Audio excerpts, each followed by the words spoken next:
The German parliament includes 14 Turkish origin German citizens. They include the Green Party's Danyal Bayaz, who joins us from Berlin. Thank you for speaking with us here on France 24.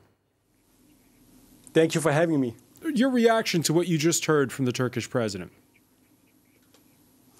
I mean, the German government has to be crystal clear on that the opposition is a main driver of a democracy, that minorities are part of the society, and also that journalism is not a crime, and Can Dündar, who is making his job basically as a journalist, that this is not a crime, and he's now in Germany, and this is not acceptable. That Erdogan is now coming to Germany, actually want to get money from us, and at the same time also asking for send people back to Turkey, to send them to jail. This is a fact. This is not acceptable, and I also expect from the German government, especially from Angela Merkel, to be crystal clear on this. This is a fact that we do not accept. Dündar, interviewed earlier, said he thought it was a good thing that Erdogan was coming to Germany. It's better to speak face to face, he said. Yet your group, the Greens, are boycotting, I believe, the state dinner that's taking place later on.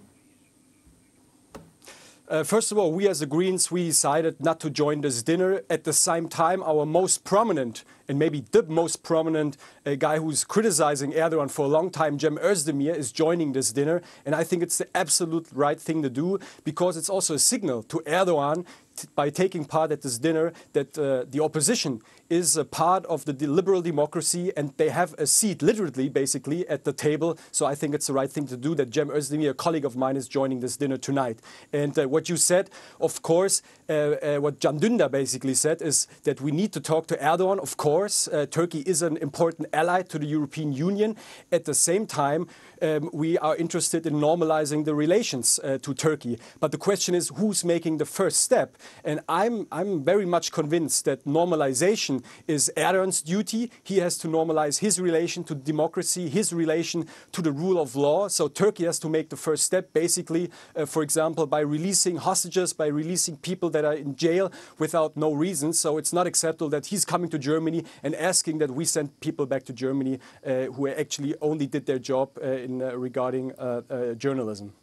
We heard the German Chancellor saying how Turkey's economic woes are a concern for Germany, and that Germany has an interest in Turkey's economic stability.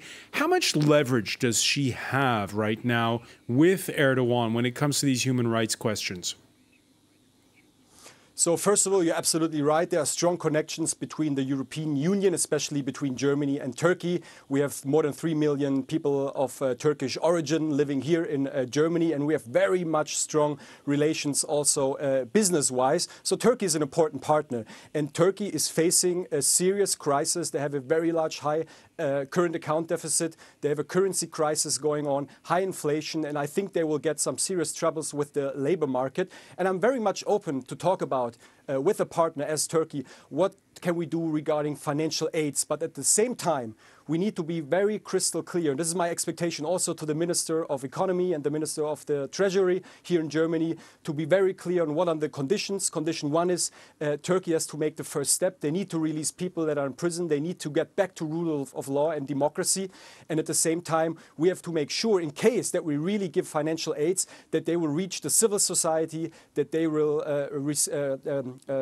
get contact to independent businesses, and that we do not send money to Erdogan, his government and his buddies who will plan the next infrastructure projects. And I think this is the leverage that also Angela Merkel has, and she needs to be crystal clear on that, what our expectation from the German government is. But it is a catch-22 when it comes to Turkey, in particular when it comes to the funds that the EU is giving it to basically keep the refugees from spilling from Syria over to Europe, with the prospect of a new refugee crisis if there is that all-out assault on Idlib province.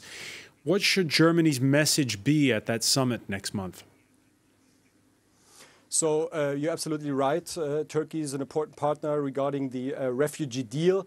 But this cannot be the solution to say, okay, we cannot solve our refugee crisis within Europe, so Turkey is supposed to take care of it. And at the same time, we will pay for this deal by paying, in this case, 3 billion euros. I think this shouldn't be the case anymore. So the signal also at the European summit is that Europe is taking care of its own problems. Turkey is a partner. But when we talk about conditions, of course, we also need support not only from the European Union, but maybe also from international organizations like the International Monetary Fund when the crisis like really hits. But I'm very much convinced that making a deal, refugee crisis against funds to help Turkey, this is not a deal we should accept. Are you happy? Then we are much more or less dependent upon Erdogan, and he's defining the criteria. And I'm very much convinced it should be the other way around. Are you happy with the two-way solution that Turkey and Russia have come up with recently in Sochi, and that, well, they'll effectively be selling at that summit next month?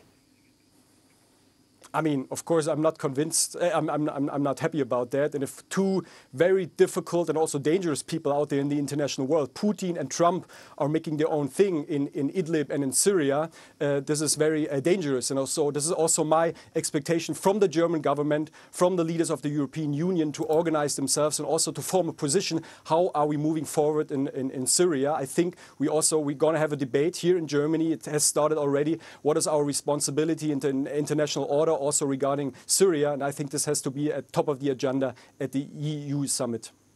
Green Party Member of Parliament Danyal Bayaz, many thanks for speaking with us from Berlin.